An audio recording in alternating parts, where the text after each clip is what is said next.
Good morning students. इस video में आज हम जो प्रीवियस वीडियो था उसके पार्ट को आगे करेंगे। कल हमने आपके सिलेबस से बाहर की कई चीज़ें डिस्कस की, उसको हमने कॉम्प्रिहेंसिव वे में हमने डिस्कस किया।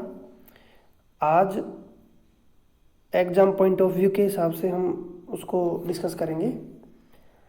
तो थोड़ा कुछ पहले का रिवाइज करेंगे और कुछ नई नई चीज़ें डिस्कस करेंगे सिलेबस के अकॉर्डिंग। तो ये है पहला स्लाइड। चैप्टर का नाम तो पता ही आपको, नेशनलिज्म इन इंडिया। इसमें हमने जो बैकग्राउंड था या ओवरव्यू वो हमने डिस्कस कर लिया था। इसके बाद में इम्पोर्टेंट जो चीज़ है वो हम डिस्कस करते हैं यहाँ। सबसे पहला हम डिस्कस करेंगे मैं सत्याग्रह के बारे में।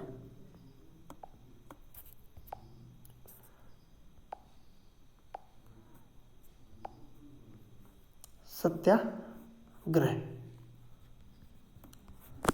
सत्याग्रह किससे रिलेटेड है? सबसे पहले हमें ये पता करना पड़ेगा कि सत्याग्रह रिलेटेड किससे है। सत्याग्रह जो कंसेप्ट है वो रिलेटेड है हमारे गांधी जी से।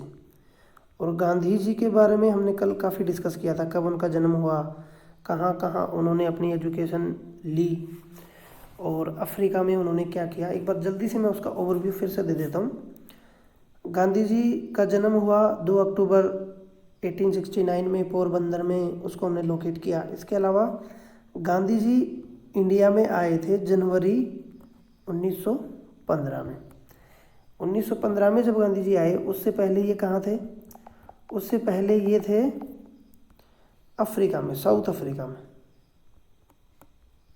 उससे पहले कहाँ थे? साउथ अफ्रीका में। साउथ अफ्रीका में इन्होंने जो रेसिस्ट रिजीम थी वहाँ, रेसिस्ट रिजीम मतलब रेस के आधार पर वहाँ क्या होता था? डिस्क्रिमिनेशन होता था। वाइट लोग ब्लैक लोगों से क्या करते थे? डिस्क्रिमिनेशन करते थे। तो इस प्रकार के चलन को रोकने के लिए गांधी जी ने सबसे पहले साउथ अफ्रीका में किसका यूज किया था? सत्याग्रह का। सत्याग्रह का मतलब ये था कि गांधी जी ने इस आइडिया के अकॉर्डिंग सबसे ज़्यादा जोर दिया किस पर? सत्य पर, ट्रुथ पर। किस पे जोर दिया? ट्रुथ पर। गांधी जी के अनुसार ये था कि यदि कोई आदमी या कोई वंश कोई रेस या कोई कम्युनिटी किसी पर्टिकुलर दूसरे कम्युनिटी पर किसी प्रकार का कोई एट्रोसिटी करती है, किसी प्रकार का डिस्क्रिमिनेशन करती है, तो आप किसका सहारा लें? ट्रूथ का। गांधी जी के अनुसार ट्रूथ में बहुत बड़ी पावर है। गांधी जी के अनुसार क्या है? ट्रूथ में बहुत बड़ी पावर है। उनके अनुसार ये था कि किसी भी प्रकार की इनजस्टिस हो, फिजिकल फोर्स हो, या जो ऑप्रेसर है यानी जो दमनकारी है उसके खिलाफ किसी प्रकार का कोई फिजिकल फोर्स यूज करने की ज़रूरत नहीं है। आप किसका यूज करें? ट्रूथ का। सत्य प्लस आग्रह, यानी सत्य के साथ आप क्या करें? अपने प्रोटेस्ट को दर्ज करवाएं। उनके अनुसार किसी प्रकार के एग्रेशन, किसी प्रकार के युद्ध, किसी प्रकार की वायलेंस की ज़रूरत नहीं है। किसी प्रकार का यदि आपको युद्ध जीतना है तो आप किसका सहारा लें? सिर्फ और सिर्फ सत्य का। उन्होंने ये बोला कि सत्य जो है वो अल्टीमेटली जीत को प्राप्त होता है। सत्य के साथ उन्होंने और क्या जोड़ा? अहिंसा, नॉन वायलेंस। तो ये 2 वेपन थे गांधी जी के, जिनको हमने कल भी डिस्कस किया था और आज भी हमने डिस्कस किया। तो हमने 1915 के पहले की बात याद कर ली। 1915 के बाद में हमने देखा था 1916 में गांधी जी कहाँ गए थे? चंपारण। 1917 में खेड़ा और 1918 में अहमदाबाद। ये सब चीज़ें हमने डिस्कस कर ली थी डिटेल्स में। अब हम शिफ्ट करेंगे रोलेट एक्ट पर। और रोलेट एक्ट के प्रोविजंस और बेसिक मैंने कल आपको बता दिए थे। उसके रिपरकशन क्या हुए वो भी मैं आपको बता देता हूँ। प्रोविज़न मैंने आपको बता दिया कि अंग्रेज बिना किसी ट्रायल के, यानी बिना किसी रूल ऑफ लॉ के क्या करेंगे, किसी भी पॉलिटिकल लीडर, कोई भी इंडियंस उसको पकड़कर 2 साल के लिए क्या कर सकते हैं, जेल में डाल सकते हैं। ये उसमें प्रोविज़न था रूलेट एक्ट के अकॉर्डिंग। अब रूलेट एक्ट जब पास हुआ तो ये पास हुआ बिना किसी लेजिस्लेशन के, मतलब लेजिस्लेशन तो बना लेकिन उसमें जो लेजिस्लेटिव काउंसिल थी, लेजिस्लेटिव काउंसिल, ये काउंसिल का बहुत बड़ा रोल था क्योंकि इसमें भी इंडियंस का क्या था, पार्टिसिपेशन। सबसे पहले इंडिया का पार्टिसिपेशन हुआ था 1909 से। तो इस लेजिस्लेटिव असेंबली में कुछ इंडियंस मेंबर्स हुआ करते थे और जिस प्रकार से आज हमारी पार्लियामेंट कानून बनाती है, उस समय इंपीरियल लेजिस्लेटिव काउंसिल का काम था लॉ मेकिंग। तो लॉ मेकिंग प्रोसेस में इंडियंस भी पार्टिसिपेट करते थे, लेकिन उस समय सभी इंडियंस ने इसका क्या किया था, विरोध किया था। फिर भी ब्रिटिश गवर्नमेंट ने क्या कर दिया, इसको पास कर दिया था। अब ये जब लॉ पास हो गया तो इसका बहुत ज़ोरों से क्या हुआ, विरोध हुआ। इसका क्या किया, अपोज किया गया, लोगों ने इसको क्या किया, बुरा बोला। इसके लिए दुनिया भर की रैलीज ऑर्गेनाइज की गई। जो रैली होती हैं, रैलीज, उनको ऑर्गेनाइज किया गया। और जो वर्कर्स थे वो सब कहाँ चले गए, स्ट्राइक पर। वर्कर कहाँ चले गए, स्ट्राइक पर। वर्कर्स चले गए, स्ट्राइक कर दी उन्होंने। और जो रेलवे वर्कशॉप और बड़ी बड़ी जो दुकानें थी वो सभी क्या कर दी गई, बंद कर दी गई। यानी ये ऐसा साइन लग रहा था अंग्रेज़ों को कि ये बहुत बड़ी क्या होने वाली है, एक रिबेल होने वाली है, बहुत बड़ी रिबेल होने वाली है। ये अंग्रेज़ों को ऐसा लग रहा था। अंग्रेज़ों इस स्ट्राइक के दौरान या इस अपोज की जो प्रोसेस है या जो ये वायलेंस भी हम बोल सकते हैं, इस समय क्या किया लोगों ने, छोटी मोटी घटनाएं भी ऐसी की कि जो गवर्नमेंट प्रॉपर्टी हैं उनको नुकसान पहुंचाया। रेलवे ट्रैक जो थे उनको उखाड़ दिया गया। इसके अलावा जो कम्युनिकेशन का साधन था, जैसे आपके कम्युनिकेशन की जो लाइन हुआ करती थी, टेलीग्राफ वगैरह की, टेलीफोन की, उन सबको उखाड़ दिया। अल्टीमेटली हुआ क्या कि ब्रिटिश जो एडमिनिस्ट्रेशन है उन्होंने इसको क्या करने की कोशिश की, सप्रेस। उन्होंने बोला कि अब इसको सप्रेस करना ही पड़ेगा। तो इसके लिए उन्होंने किया क्या, जो लोकल लीडर थे, लोकल पॉलिटिकल लीडर थे, उनको उठा के जेलों में डाल दिया। इसी क्रम में हुआ क्या कि अमृतसर में भी 2 लीडर्स को जेल में डाला गया था। एक तो डॉक्टर सत्यपाल और एक सैफुद्दीन किचलू। इनको भी अमृतसर जेल में डाल दिया गया। तो ये वहाँ फेमस लीडर थे। तो इसी का प्रोटेस्ट करने के लिए लोग कहाँ जमा हुए थे, जलियांवाला बाग में। जलियांवाला बाग की घटना है 13 अप्रैल 1919 को।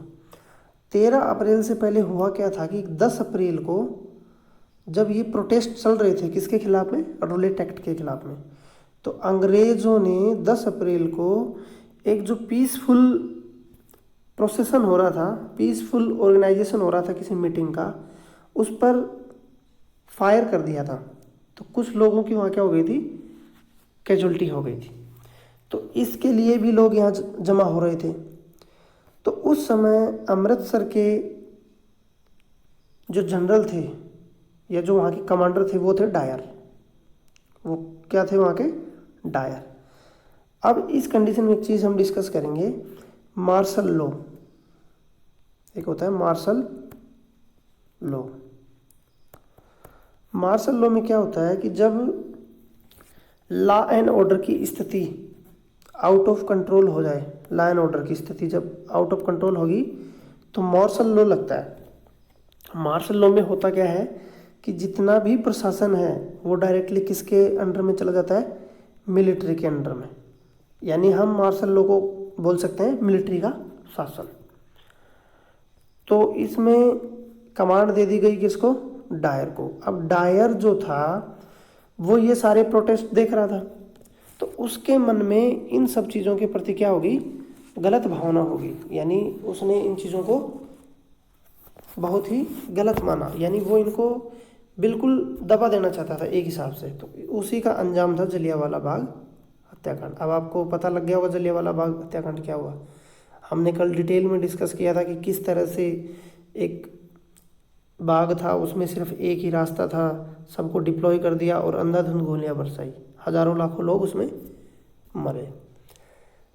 अब इससे हुआ क्या, जब ये देश में ये घटना पहुंची, जलियांवाला बाग हत्याकांड की जो मसकेर है, इसके बारे में जब लोगों को पता लगा तो विरोध जो था, प्रोटेस्ट जो थे वो और भी इंटेंस हो गए, और भी ज़्यादा हो गए। तो इससे हुआ क्या, देश के विभिन्न कोनों में स्ट्राइक शुरू हो गई, क्लैश शुरू हो गए। यानी पुलिस और जो पॉलिटिकल लीडर या आम जनता थी उनके बीच में ये सब होने लगा। गवर्नमेंट बिल्डिंग्स पर हमला होने लगा।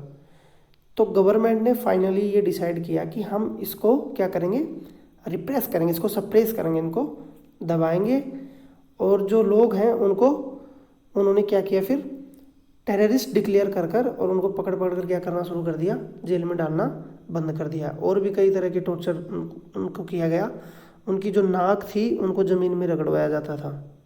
इसके अलावा उनको क्रोलिंग करवाया जाती थी, यानी घुटनों के बल या कोहनी के बल उनको क्या करवाया जाता था, ज़मीन पर चलवाया जाता था।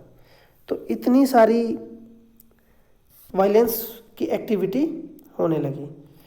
तो इससे हुआ क्या, गांधी जी ने इसको बंद कर दिया। ये महात्मा गांधी के आह्वान पे हो रहा था सब। किसके आह्वान पे हो रहा था, महात्मा गांधी के आह्वान पे। तो महात्मा गांधी ने इसको क्या कर दिया, कॉल्ड ऑफ, इसको बंद कर दिया। क्योंकि वो उनके बेसिक हथियार थे सत्य और अहिंसा। यदि किसी प्रकार की वायलेंस होगी तो वो उसके आगे नहीं बढ़ते थे।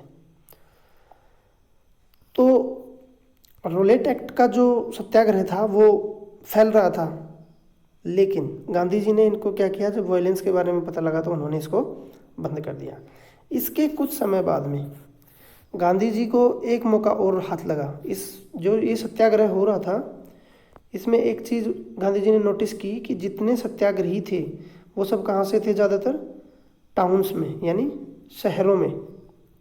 रूरल एरिया के लोग इतने पार्टिसिपेट नहीं कर रहे थे। और एक बात उन्होंने महसूस की कि हिंदू और मुस्लिम इन दोनों के बीच में भी खाई थी, यानी हिंदू और मुस्लिम दोनों मिलकर इस बात का सामना नहीं कर रहे थे। कहीं ना कहीं उन दोनों में आपस में क्या थे, मतभेद थे। इस मतभेद को या इन मतभेदों को एड्रेस करने के लिए गांधी जी को कुछ समय बाद में एक मौका मिला। वो मौका था कि वर्ल्ड वार 1918 में ख़त्म हुआ। अब हमने कल डिस्कस किया था, इसमें टर्की या तुर्की जो था वो एक स्टेट था। वहाँ पर एक सल्तनत हुआ करती थी, उस्मानिया सल्तनत। और उस्मानिया सल्तनत के जो लोग होते थे वो अपने आप को बोलते थे खलीफा। क्या बोलते थे, खलीफा। खलीफा एक मुस्लिम कम्युनिटी में क्या हो गया, ये रिलीजियस लीडर हो गया। रिलीजियस लीडर यानी खलीफा से लोगों का या मुस्लिम समुदाय के लोगों का क्या था, अटैचमेंट था, रिलीजियस अटैचमेंट।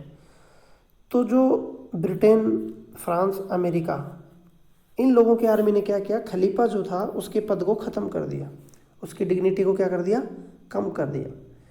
इससे पूरे वर्ल्ड में जो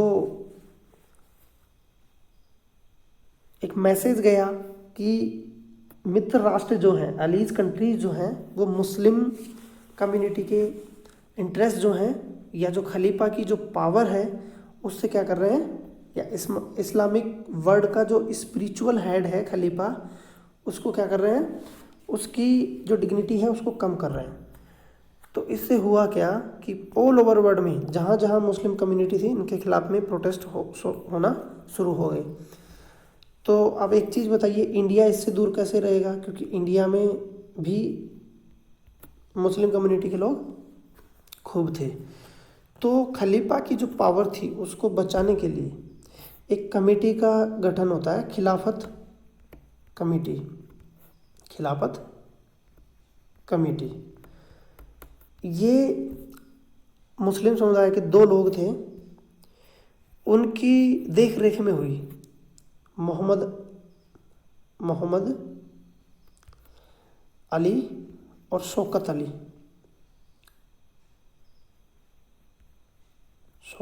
इन दोनों भाइयों ने इस जो कमेटी थी खिलाफत कमेटी इसको एस्टैब्लिश किया। गांधी जी ने जब इस बात को देखा या वो सब चीज़ों को नोटिस कर रहे थे, जब उनको इस बात का पता लगा तो उनको लगा कि ये जो मौका है इसमें हम हिंदू और मुस्लिम दोनों को एक कर सकते हैं, क्योंकि कुछ तो चल रहा था रूलेट एक्ट वाला और कुछ हो गया आपका खिलाफत आंदोलन। तो इससे गांधी जी ने क्या किया, इन दोनों को एक साथ आने का आह्वान किया। इसके अलावा गांधी जी ने गांवों में भी या गांवों के पार्टिसिपेशन को भी सुनिश्चित करने के लिए कदम उठाए। होता क्या था कि 1920 से पहले, आप ये बोलो कि गांधी जी से आने से पहले, इसी समय 1920 में क्या हुआ था, बाल गंगाधर तिलक, उनकी भी मृत्यु हो गई थी। तो गांधी जी के पास पूरा दारमदर आ गया था। गांधी जी हो गए, नए लीडर थे ये गांधी जी, उससे पहले तिलक थे, गोपाल कृष्ण गोखले थे, ये सब लीडर हुआ करते थे। तो तिलक के मरने के बाद में जो वैक्यूम क्रिएट हुआ उसको भरने के लिए गांधी जी हुए, चित्तरंजन दास हुए, चित्तरंजन दास, इसके अलावा मोतीलाल नेहरू, ये नए नए लीडर उभर कर रहा है। तो गांधी जी ने जो ट्रेंड चल रहा था उसकी कमियों को नोटिस किया। उन्होंने देखा कि जितना भी नेशनलिज्म के लिए जो क्रांति हो रही है उसमें रूरल एरिया के लोगों का पार्टिसिपेशन नहीं है। क्यों नहीं था, इसके पीछे कारण था कि इंडियन नेशनल कांग्रेस जो थी उसमें जो पार्टिसिपेशन था या उसमें जो रिप्रेजेंटेशन था वो मेजरली कहाँ से आता था, शहरों से, टाउन्स से, या आप ये मानो सिटीज़ से। सिटी के जो पढ़े लिखे लोग या बड़े बड़े परिवारों के जो लोग थे वो ही इंडियन नेशनल कांग्रेस में आते थे। और अभी तक इंडियन नेशनल कांग्रेस ही एक ऐसा संगठन, एक ऐसा ऑर्गेनाइजेशन था जो देश हित के मुद्दे अंग्रेज़ों के सामने रखते थे या अंग्रेज़ों से किसी भी प्रकार की बार्गेनिंग करते थे। तो ये आईएनसी थी, इंडियन नेशनल कांग्रेस थी। लेकिन इंडियन नेशनल कांग्रेस में ना तो गाँव के लोग थे और ना ही मुस्लिम लोग थे, मुस्लिम लोगों का रिप्रेजेंटेशन भी इतना नहीं था, औरत वुमेन भी नहीं थी इसमें, वुमेन। तो इन सब का पार्टिसिपेशन किसने सुनिश्चित किया, गांधी जी ने। यही एक कारण था कि Gandhi ji all over country में फेमस हो गए थे, क्योंकि इससे पहले भी इन्होंने अपना जो नेतृत्व है, अपनी जो लीडरशिप है, उसके कुछ एग्जाम्पल दिए थे जो हमने डिस्कस किए, यानी उसको उन्होंने सिद्ध किया था। कहाँ कहाँ, चंपारण में, अहमदाबाद में, खेड़ा में। तो इससे गांधी जी की पॉपुलैरिटी ज़्यादा हो गई। अब गांधी जी ने डिसाइड किया कि रूलेट एक्ट प्लस खिलाफत, इन दोनों को जोड़कर एक नया आंदोलन या नया मूवमेंट शुरू करना चाहिए। उसका उन्होंने नाम दिया नॉन कोऑपरेशन। नॉन कोऑपरेशन हो गया। अब गांधी जी के दिमाग की उपज थी नॉन कोऑपरेशन। अब हम ये समझेंगे कि नॉन कोऑपरेशन का मतलब क्या हुआ। जैसा कि नाम से लग रहा है, नॉन कोऑपरेशन, नॉन कोऑपरेशन मतलब कि भारत के जितने भी लोग हैं जो अंग्रेजी सरकार के अधीन किसी प्रकार की सर्विस करते हैं या सर्विस प्रोवाइड करते हैं, उससे वो डिनाई कर दें, मतलब कोऑपरेट करने से मना कर दें। यही था नॉन कोऑपरेशन, यानी हम किसी प्रकार का सहयोग नहीं करेंगे ब्रिटिश रूल को आगे बढ़ाने में। गांधी जी का ये मानना था कि अंग्रेज़ों की जो सत्ता है, अंग्रेज़ों के जो रूल हैं, वो एस्टाब्लिश हुआ सिर्फ और सिर्फ किससे? कोऑपरेशन से। कोऑपरेशन किसका था? इंडियंस का। तो गांधी जी का ये मानना था कि यदि इंडियंस अपना कोऑपरेशन करना बंद कर देंगे तो अंग्रेज़ों की सरकार 1 साल के अंदर अंदर क्या कर जाएगी? कोलैप्स कर जाएगी। 1 साल के अंदर अंदर क्या कर जाएगी? कोलैप्स कर जाएगी। ऐसा गांधी जी का मानना था। और एक नया कंसेप्ट उन्होंने दिया, स्वराज। हालांकि इससे पहले भी स्वराज का कंसेप्ट बाल गंगाधर तिलक, विपिन चंद्र पाल, इन सब ने दिया था, जिसके बारे में आपने 8th क्लास में पढ़ा होगा। अभी फ़िलहाल हम उसको डिस्कस नहीं करेंगे। तो स्वराज का मतलब हो गया खुद के द्वारा खुद की गवर्नमेंट चलाना और खुद के लोगों को खुद ही क्या करना? गवर्न करना। ये स्वराज होता है, खुद से रिलेटेड पॉलिसी खुद बनाना। अब जो नॉन कोऑपरेशन का जो कंसेप्ट था, ये गांधी जी का था, लेकिन इसको एग्जीक्यूट करने के लिए गांधी जी को बहुत जद्दोजहद करनी पड़ी। क्यों? क्योंकि उस समय कोई भी नई एक्टिविटी यदि देश में लानी है तो उससे पहले आपको उसका अप्रूवल कहाँ से लेना पड़ेगा? Indian national Congress. तो अभी हमने डिस्कस किया कि इसमें ज़्यादा पार्टिसिपेशन या ज़्यादा रिप्रेजेंटेशन किसका था? शहर के लोगों का। तो शहर के बहुत से लोग नहीं चाहते थे कि गांधी जी इस प्रकार का कोई आंदोलन करें। उनको डर था कि यदि इस प्रकार का कोई नॉन कोऑपरेशन मूवमेंट आएगा तो लोग क्या हो जाएंगे? वायलेंट हो जाएंगे। लोग कैसे हो जाएंगे? वायलेंट हो जाएंगे और तोड़फोड़ करेंगे, या दुनिया भर की क्या होंगी? हत्याएं होंगी, दुनिया भर की डिसओबीडियंस होंगे और इलीगल वर्क ज़्यादा होंगे, जो कि किसी भी दृष्टि से देश हित में नहीं थे। इसके अलावा एक कंसर्न और था। 1920 में क्या थे? इलेक्शन होने थे। इलेक्शन होने थे किसके लिए? लेजिस्लेटिव काउंसिल के लिए। तो जो कंजर्वेटिव लीडर थे वो किसी प्रकार से नहीं चाहते थे कि हम उनको छोड़ें। तो एक स्पेशल सेशन हुआ 1920 सितंबर में कांग्रेस का। कहाँ? कोलकाता में। कहाँ हुआ? कोलकाता में। कलकत्ता लिखते थे उसमें, CALCUTTA, कलकत्ता में। तो इसमें डिसाइड हुआ, इसमें कुछ डिसाइड नहीं हो पाया, डेडलॉक बन गया। तो फाइनली फिर गांधी जी के सपोर्ट में भी कुछ लीडर आए, उन्होंने अपनी बात रखी। फिर 1920 में ही दिसंबर में 1920 में नागपुर में एक सेशन हुआ। उसमें फाइनली ये प्रपोजल पास हो गया कि हम नॉन कोऑपरेशन मूवमेंट को एग्जीक्यूट कर सकते हैं। तो ये पूरा आपका किताब के अनुसार जो सिलेबस में जो चीज़ें थी वो हमने डिस्कस किया। अब देखो इधर आइए, रॉलेट एक्ट आपको समझ में आ गया होगा। रॉलेट एक्ट के प्रोविजंस, उसके रिपरकशंस क्या क्या हुए, उसमें आप जलियांवाला बाग हत्याकांड तक जोड़ेंगे। खिलाफत आंदोलन को आप वर्ल्ड वार 1 से जोड़ेंगे। टर्की की उस्मानिया सल्तनत को जोड़ेंगे, खलीफा को जोड़ेंगे, और आपकी जो खिलाफत कमेटी है उसको लिखेंगे। इंडियन नेशनल कांग्रेस का नागपुर सेशन क्यों हुआ, इसमें आप इंडियन नेशनल कांग्रेस की कंपोजिशन लिखेंगे, उस समय का ट्रेंड लिखेंगे, कलकत्ता जो अधिवेशन हुआ उसके बारे में लिखेंगे। फिर लिखेंगे नॉन कोऑपरेशन मूवमेंट। इसको यदि आपको डिस्क्राइब करना है तो ये सारी चीज़ें इसमें आ जाएंगी। तो स्टेप बाय स्टेप यदि आप समझे होंगे तो अभी तक का जितना मैंने बताया वो अच्छे से आपका क्लियर हुआ होगा। ये हुआ आपका आज का वीडियो, जिसमें हमने ज़्यादा कुछ नहीं, पिछला ही रिवाइज किया। लेकिन आगे जो होगा, अगला जो वीडियो आएगा उसमें हम कुछ अलग पढ़ेंगे, यानी इससे आगे की स्टेप पढ़ेंगे, जिसमें हम जो नॉन कोऑपरेशन मूवमेंट को एग्जीक्यूट करने के कंसेक्वेंसेस क्या हुए, उसका ट्रेंड कैसा था, टाउन्स में कैसा था, गाँव में कैसा था, स्वराज का और भी ट्रेंड जैसे प्लांटेशन वगैरह में कैसा था, ये सब चीज़ें हम अगले वीडियो में डिस्कस करेंगे। तो आज के वीडियो में इतना ही। Thank you.